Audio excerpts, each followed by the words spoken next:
Hey everybody, welcome back. Today we're going to check out this beast right here. This is the OKMO 1000 watt power station.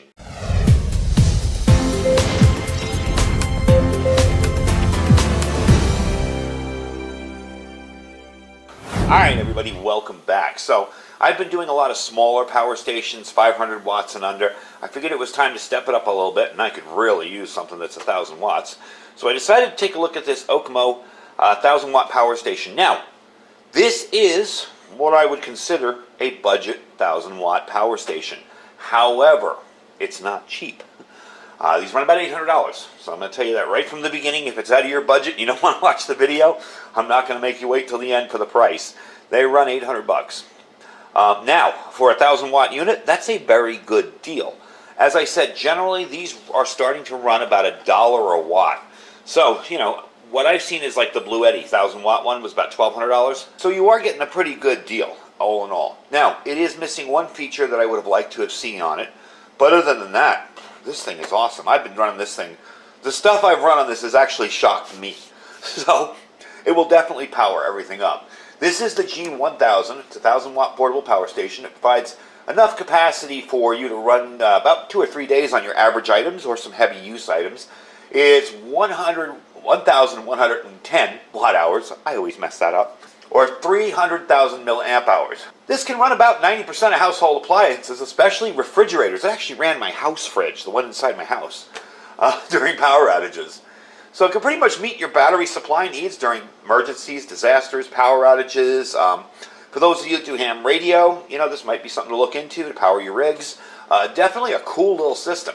Now, the maximum input to charge this unit, okay, we've talked about the output, and that's 1,000 with a 2,000 watt peak. The maximum input for this depends on which one of these you're using. Your little 5.5 millimeter barrel connector or your Anderson power pole. If you're using this, the max you can do on it is 100 watts. If you're using this, the max you can do is 200 watts. That's with your panels outside.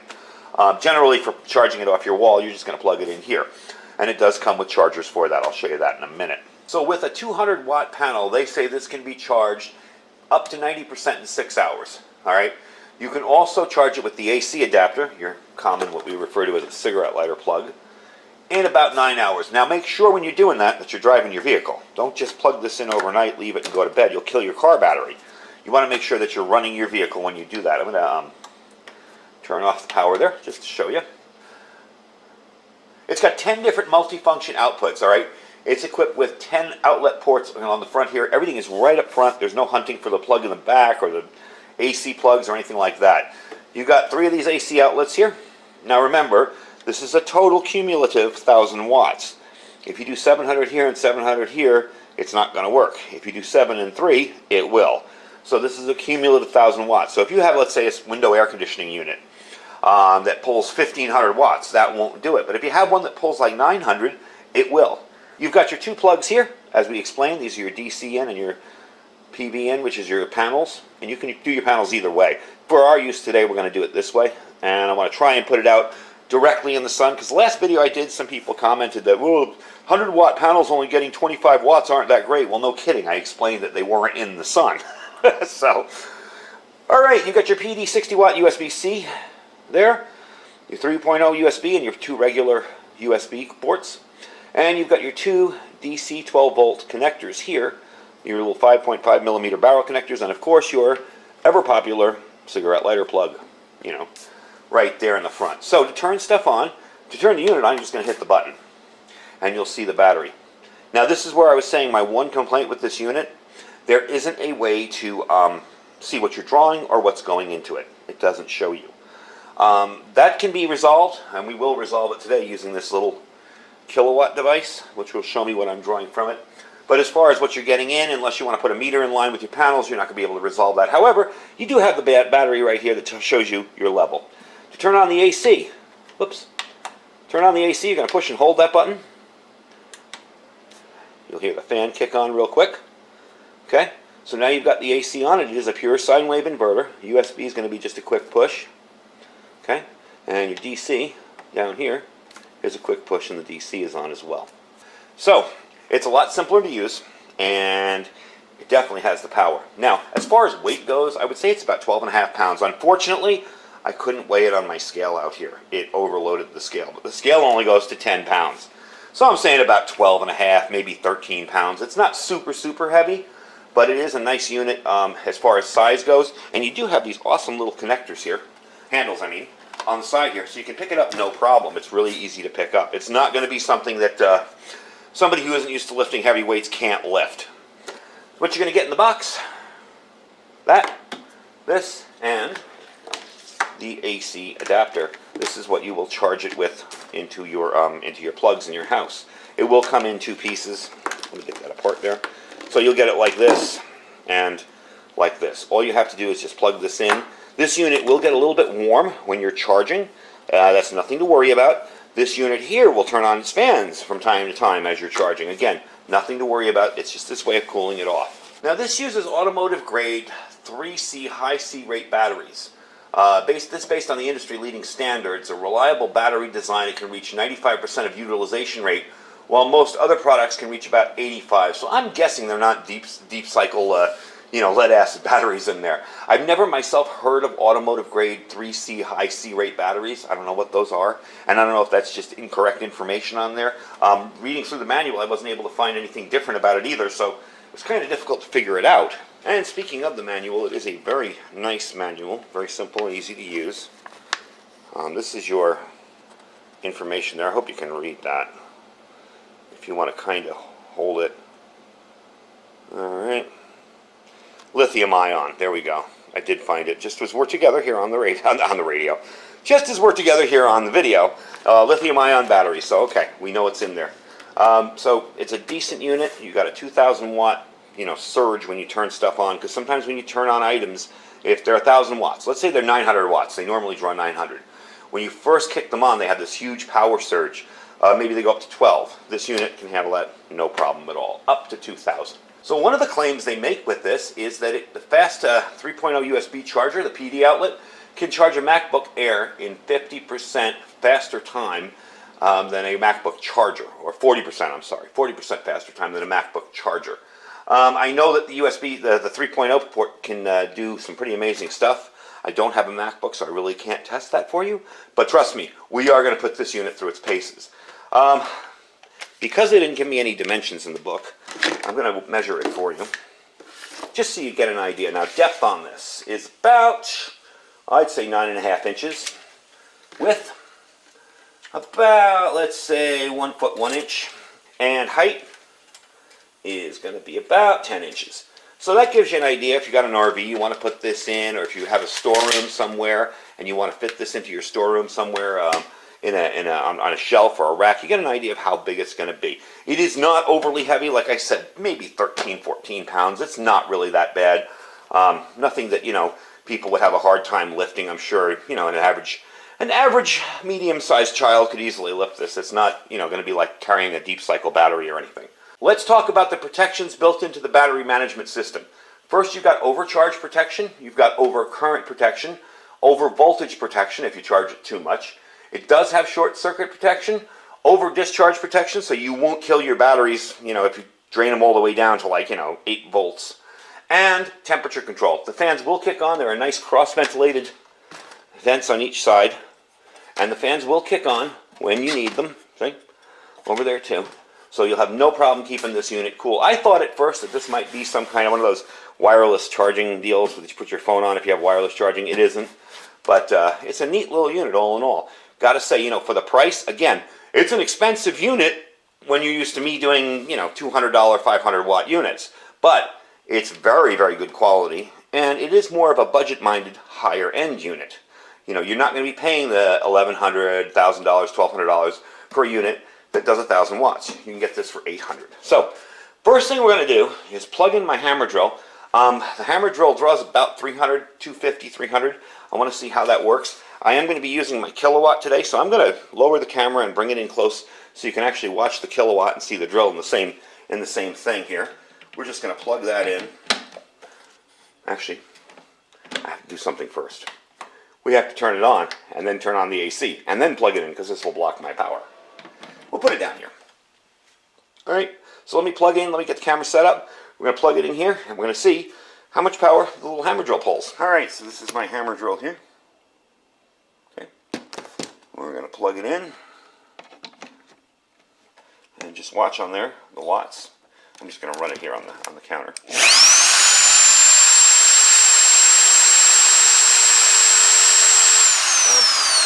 So I'm seeing about 230, 218, 217. This handled that, no problem. This does draw a bit of amps too, so definitely a cool little deal. Now let's try it out using our ice maker and our little mini fridge that we have out here, and then we're going to try our deep freezer out here as well. Alright, so I got my ice maker there, and my little, let's move that down there, you can see it, little tiny dorm fridge down there.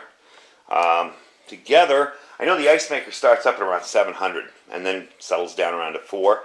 The fridge down there can be anywhere from 2 to 3, so let's give it a shot here and see what we can do. First we're going to plug in the fridge. Okay, there we go there, that's running. Now we're going to do the ice maker down here.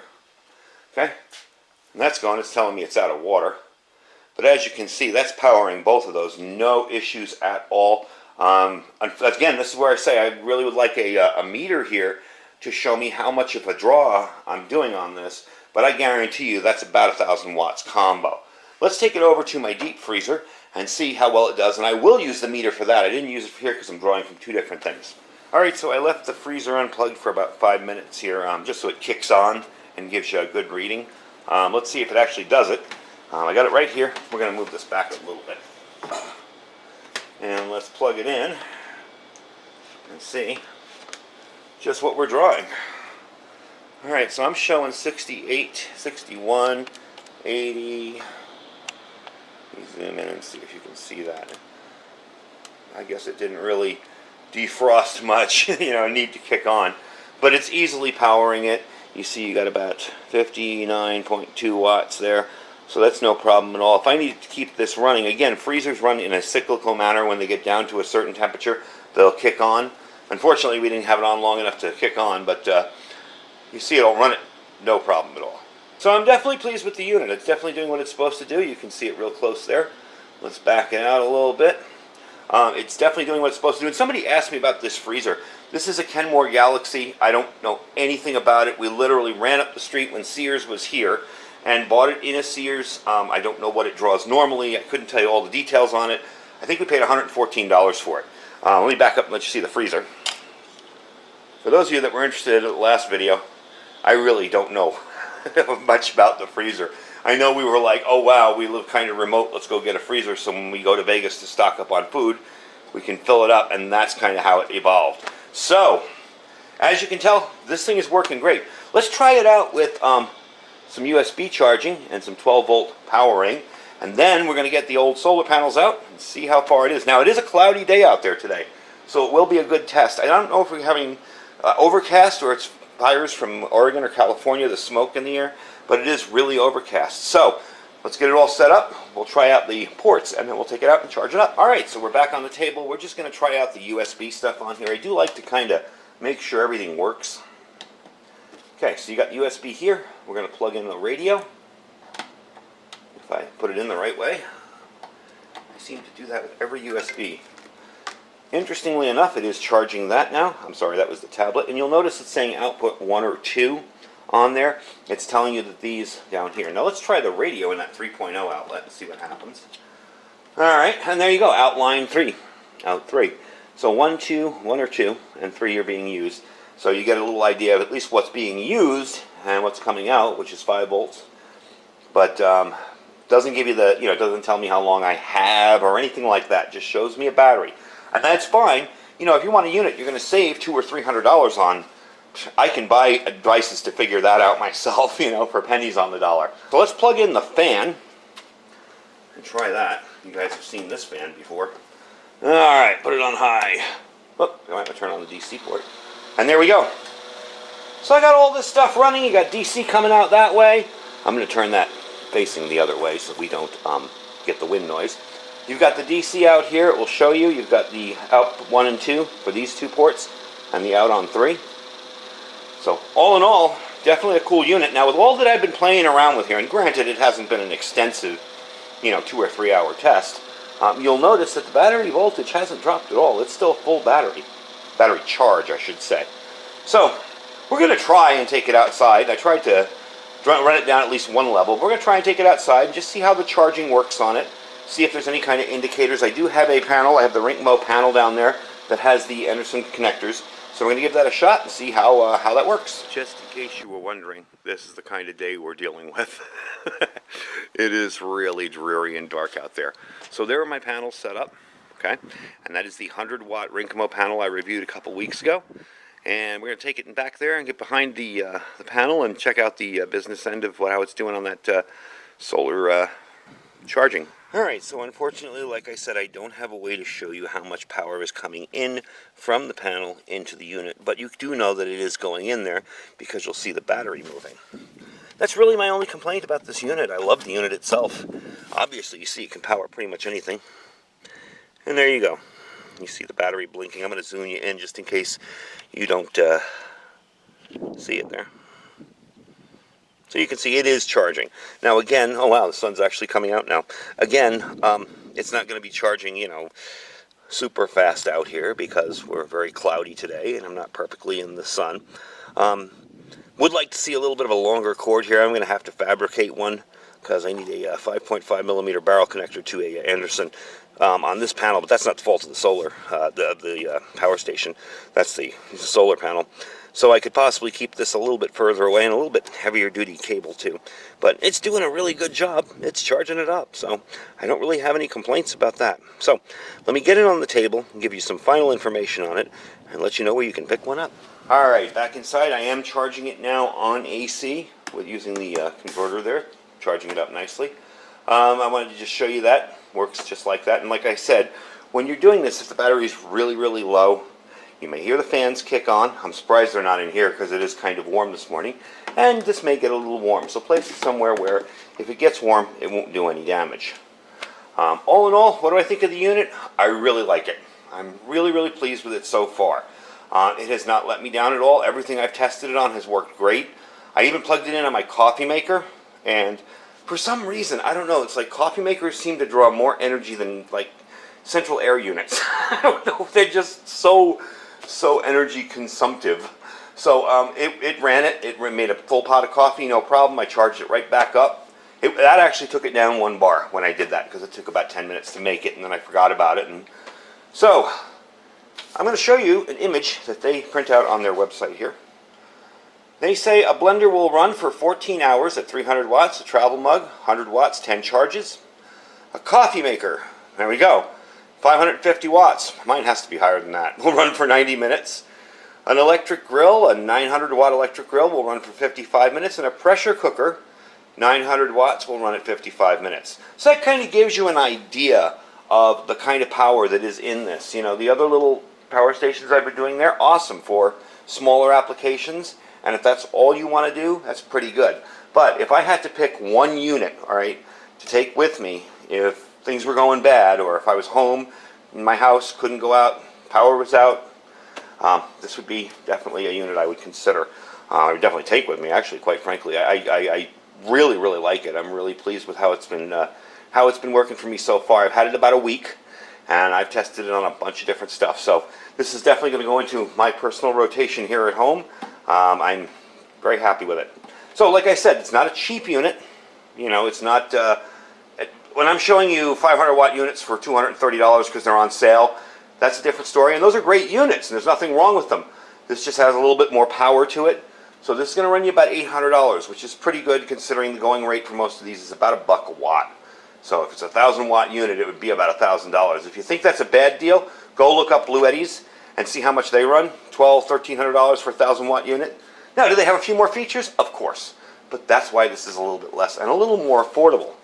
I would consider this as good quality as, say, you know, a little 1,000 watt generator. As a matter of fact, if you told me to choose between one of those little inverter generators that Harbor Freight sells that run on gas, Harbor Freight, I mean, or this, I would take this easily because those things have so many issues, and this is nice and quiet. There's no generator noise, there's no aggravation, there's no neighbors knowing what you got. Nice and quiet and very easy to use and conceal. And with a simple solar panel like we had out there, 100 watt foldable solar panel, If you've got a big enough window in, say, an apartment building that faces the sun, you can hang that thing right in the window and be good to go. So, definitely a cool unit. I will put the link down below where you can pick one up. It is on Amazon, and it is in my store. If you noticed, my Amazon store has changed a little bit now. You may want to just check it out. I actually have a section now that's all power stations and solar panels and generators. All one section, because I've been doing a lot of reviews on these, and I don't want you guys to have to dig through all the other stuff if you're just interested in this content here. So, check that out there. Don't forget to check out our Amazon affiliate store, like I said, and our freeze-dried wholesalers link. Now, I have a video coming up tomorrow for freeze-dried wholesalers. We're going to be cooking something. It's going to be really, really good, so check them out. If you click that link, if you're interested in stocking up on some good freeze-dried food, and if you guys follow my feed on YouTube, you saw what I made last night, the lasagna. That stuff was amazing. So if you're interested in stocking up with some good food, check them out. You'll save 15% just for clicking my link. Don't forget my Patriot Supply link down below, which is preparewithiridium.com. It is a good time to get stocked up. They got some amazing deals coming up this month, so check them out. That's preparewithiridium.com, and my Thrive Life store as well. I have noticed a lot of folks now starting to stock up on Thrive, even some first-time people, and I'm really glad to see you guys trying it out, seeing if you like it. If you don't like it, hey, that's fine. You know, I'm not forcing it on you, but it's definitely something that you want to think about if you want some good, clean food that you can hold for 25 years and be ready for pretty much anything. Anyway, folks, thanks for watching. Stay safe and stay prepared.